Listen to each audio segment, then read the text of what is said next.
नमस्कार दोस्तों, मेरा नाम है अंकुश चौरसिया। आपका इस वीडियो में स्वागत है। बताएंगे आपको अगले 24 से लेकर के अगले 48 घंटों में किस तरह की गतिविधियां रहेंगी और अगले 10 दिनों में यानी कि आने वाले 10 दिनों के समय में आपके इलाके में किस तरह की गतिविधियां देखने को मिल सकती हैं, कहाँ पर कितनी। तो यहाँ पर देखेंगे तो जो गतिविधियाँ बारिश की हैं वो देखने को कहाँ पर मिलेंगी, इसके बारे में बात करते हैं। तो अभी वेस्टर्न डिस्टर्बेंस कोई खास मजबूत नहीं है, यानी खासा मजबूत नहीं है।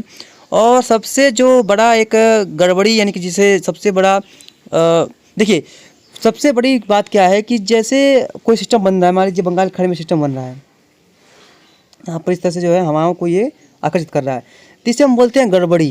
यानी कि मौसम जो है शांत बना हुआ है तो कुछ भी गड़बड़ नहीं है, लेकिन जब हवाओं में हलचल बढ़ गई तो वहाँ पर गड़बड़ी देखने को मिल गई, यानी कि मौसम में गड़बड़ हो गया। इसे हम बोलते हैं गड़बड़ी। यानी कि जब कोई भी मौसमी सिस्टम बनते हैं तो उसे गड़बड़ी बोलते हैं, और वो गड़बड़ करते हैं और मौसम को बिगाड़ के रख देते हैं। तो इस तरह का यहाँ पर माहौल बनता हुआ नज़र आ रहा है, तो यहाँ पर गड़बड़ हो सकता है। अब क्या होता है कि जब ये चक्रवाती तूफान आगे की तरफ निकल जाते हैं तो मौसम को स्टेबल होने में कम से कम 4-5 दिनों का समय लग जाता है। इन 4-5 दिनों के बाद ही मौसम जो है अपनी सामान्य स्थिति में आ पाता है, क्योंकि इतना झकझोर करके ये तूफान जो है वो रख देते हैं। तो यहाँ पर तो ये बात हुई कि गड़बड़ी हुई, और बारिश हमें भले ही ज़रूरी है लेकिन ये एक गड़बड़ी ही कहलाती है। चलिए देखेंगे तो ये सिस्टम बन चुका है, और आज शाम तक देखेंगे तो ये सिस्टम जो है तमिलनाडु कोस्ट की तरफ तेज़ी से बढ़ेगा। यानी कि यहाँ पर था, देखिए यहाँ पर इस तरह से आगे की तरफ मूव करा है, और 2 तक के सुबह तक देखेंगे, देखिए ये जो है तमिलनाडु के कोस्ट की तरफ काफ़ी ज़्यादा अग्रसर हो रहा है। यानी कि तमिलनाडु के कोस्ट की तरफ बहुत तेज़ी से बढ़ रहा है, काफ़ी मजबूत भी देखिए सिस्टम है। यहाँ से देखिए ये हवाओं को इस तरह से जो है अपनी तरफ आकर्षित कर रहा है। तो 2 तक के शाम को देखेंगे, तो 2 तक के शाम को देखेंगे तो ये देखिए तमिलनाडु कोस्ट पर करीब पहुंच चुका है, काफ़ी करीब हो चुका है, लेकिन ये कोई खास, तो ये तमिलनाडु के कोस्ट के काफ़ी करीब हैं। और देखेंगे तो ये लगभग कोस्ट के एकदम काफ़ी करीब है 2 तक के शाम तक। और 3 तक के आसपास देखेंगे तो ये थोड़ा सा अभी वहीं पर है जहाँ पर था। 3 के दोपहर तक देखेंगे तो ये तमिलनाडु के कोस्ट के साथ उत्तर की तरफ आगे बढ़ा है, और 3 के आसपास देखेंगे तो ये तमिलनाडु के कोस्ट के काफ़ी करीब पहुंच चुका है, जहां पर हमने पहले बताया था जो ECMW दिखा रहा था वो अभी उसी पर लगभग तय है। और देखेंगे 4 के सुबह को देखेंगे तो ये जो है तमिलनाडु के कोस्ट के आसपास, यानी कि अगर बात करें चेन्नई के आसपास के क्षेत्रों पर, इसके यहाँ पर दिखाई पड़ रहा है कि ये चेन्नई के आसपास के तटों को पार करता हुआ तिरछा पार करेगा, और नेलोरी के आसपास से आंध्र प्रदेश और तमिलनाडु के क्षेत्रों के कोने पर जो बॉर्डर इलाका है यहाँ पर ये तट को पार करेगा। ये इसमें ECMW में अपना दर्ज हो रहा है कि इस तरह से जो है ये अपना प्रभाव दिखाने वाला है। यानी कि काफ़ी ज़्यादा अग्रेसिव तूफान तो नहीं लग रहा है, लेकिन फिर भी इसका जो प्रभाव इन क्षेत्रों में काफ़ी व्यापक मात्रा में देखने को मिलेगा। ECMW का कहना ये है कि ये जो है तमिलनाडु के कोस्ट को ही पार करेगा, यानी कि ज़्यादा डीप में न जाने की संभावना फिलहाल नहीं है ECMW की माने तो। लेकिन इसको रिकवर करना चाहिए। देखिए 5 के आसपास देखेंगे, देखिए ये तमिलनाडु होता हुआ आंध्र प्रदेश के ज़मीनी भागों पर ये जो है यानी कि तट के करीब करीब ही समानांतर चल रहा है और तट को पकड़ करके चल रहा है। 5 को शाम को देखेंगे, देखिए तट के पास ही चल रहा है, और तट को पास करके ये धीरे रिकर्व कर रहा है। और 6 के आसपास देखेंगे, देखिए काफ़ी तेज़ी से आगे बढ़ करके ये विशाखापट्टनम के आसपास पहुंच चुका है आंध्र प्रदेश के। और 6 तारीख के आसपास देखेंगे तो ये वहीं पर है, और 7 तारीख के आसपास देखेंगे तो ये फिर से दिखाई पड़ रहा है कि बंगाल खाड़ी की तरफ बढ़ता हुआ नज़र आ रहा है। उसके बाद ये बहुत तेज़ी से उत्तर की तरफ, उत्तर पूर्वी दिशा में आगे बढ़ेगा, और 8 तारीख के आसपास ये बांग्लादेश के करीब सिस्टम पहुंच जाएगा। यानी कि इसका जो रिकवर करने के चांसेस 100% हैं। यानी कि इसके अंदर जाने की संभावना फिलहाल लगभग अब 0 हो चुका है। यानी कि इसके ये जो है सिस्टम जो है वो अंदर नहीं जाएगा, यानी कि ज़मीनी भागों पर काफ़ी अंदर नहीं जाएगा, बाहर से रिकवर करता हुआ ये यहाँ बना तमिलनाडु कोस्ट के आसपास पहुँचेगा, यहाँ से तटीय इलाकों पर होता हुआ इस तरह से जो है ये रिकवर करके यानी घूम जाएगा, टर्न हो जाएगा। वो इस समय ऐसा ही होता है, ये जो है सिस्टम काफ़ी ज़्यादा टर्न लेते हैं, और ये मानसूनी सिस्टम में होते तो ऐसे यहाँ पर सिस्टम आया, यहाँ से इस तरह से टर्न लिया तो कुछ ज़्यादा फ़ायदा होता, लेकिन उसमें इस तरह से जाते हैं और यहाँ पर इस तरह से जाते हैं। आगे बढ़ते हैं, देखते हैं। ACM को देखा हमने, तो भाई अब JFS को क्यों छोड़ेंगे, JFS को भी नज़र डालना ही है। तो JFS में भी देखिए ये जो सिस्टम है यहाँ पर अपना एक मतलब कि गड़ुआ कर बैठा हुआ है सांप की तरह।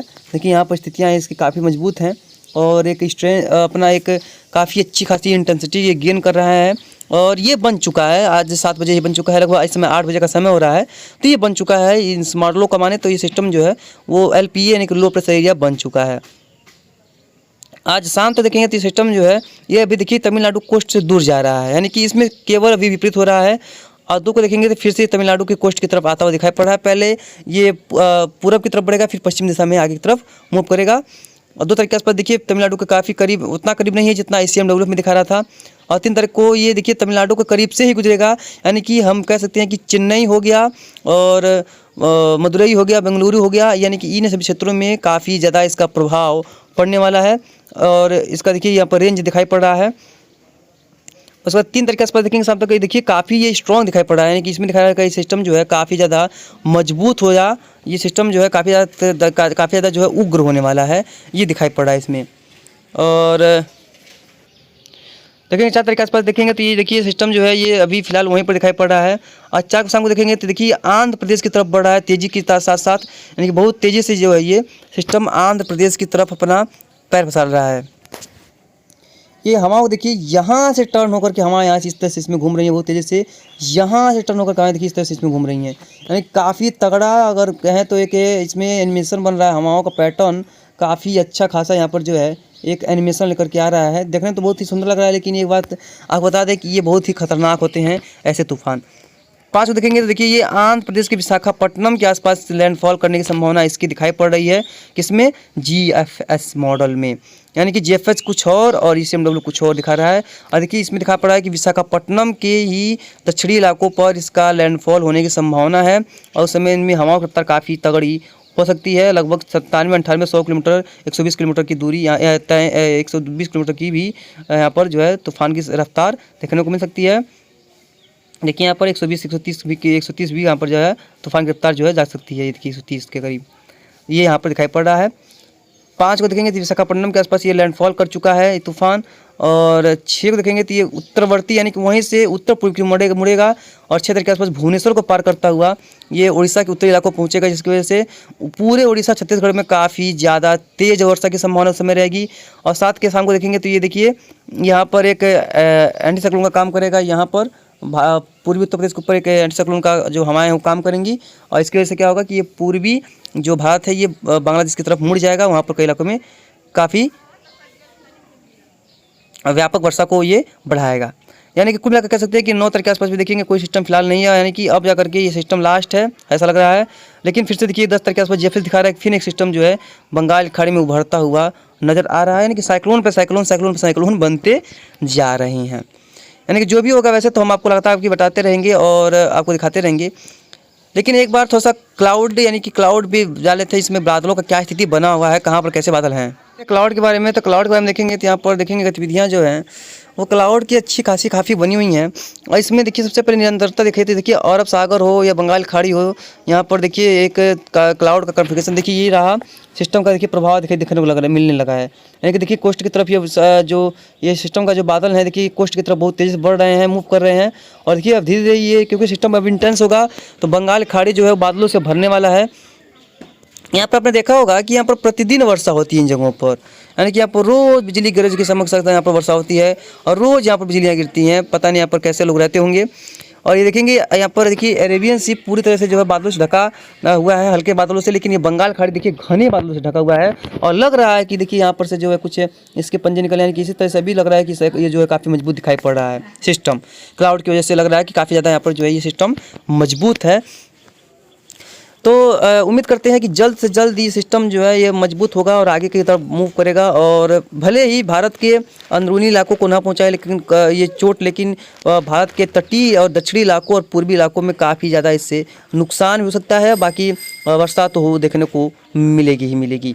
बाकी देखिए एक जो क्लाउड का एक सिस्टम बना हुआ था वो क्लाउड जो है पूरे अभी भारत पे नज़र आ रहे हैं एक ट्रफ के जैसे माहौल में, और ये यहाँ पर देखने को मिलते रहेंगे लगभग अगले 102 दिनों के दौरान।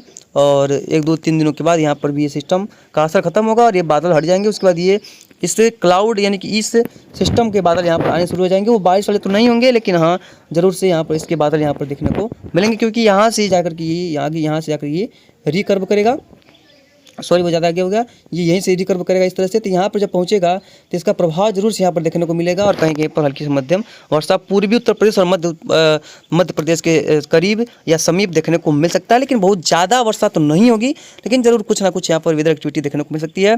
बाकी जल्द एक पश्चिमी विक्षोभ फिर से वेस्टर्न डिस्टर्बेंस से देखिए आ रहा है और ये काफ़ी मजबूत सिस्टम होगा, जिसकी वजह से यहाँ पर ये सिस्टम में यहाँ फिर से यहाँ पर वर्षा की संभावना बनेगी और अच्छी खासी रेनफॉल आपको उस समय देखने को मिलेगी। तो फिलहाल जो भी होगा हम आपको लगातार आगे अपडेट कर देंगे। इस बुलेटिन में यहाँ तक इतना ही। धन्यवाद।